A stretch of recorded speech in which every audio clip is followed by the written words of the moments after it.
Minu esimene armumine oli ma olin 6-aastane ja ma käisin lasteaias temaga koos ja kuna me elasime lähestikku, siis me mängisime ka nagu lastevälistel aegadel õues. Ma mäletan ainult selliseid asju, et ta rääkis mulle, ninja kilpkonnad on tema sõbrad, siis ta ütles, et Michael Jackson on tema vend. Ta rääkis mulle, et tal on selline kell, millega ta saab iga hetk vaadata ükskõik keda, et igal ajahetkel, et mis keegi teeb.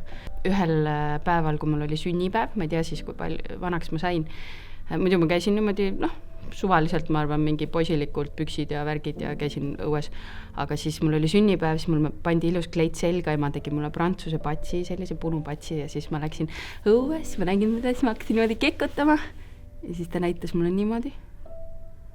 Siis ma läksin ära, solvusin ja rohkem me ei suhelnud.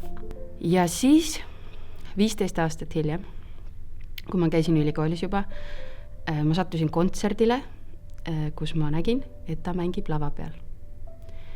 Me ei olnud absoluutselt kokku puutunud vahepeal.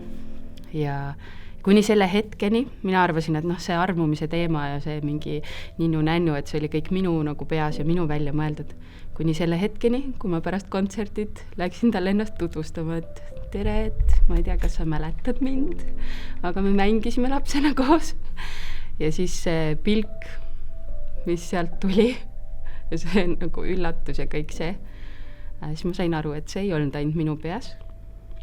Ja me isegi siis olime paar mõnda aega, käisime, aga kokku me ei jäänud, aga see on üks väga ilus taaskohtumine olnud minu elus.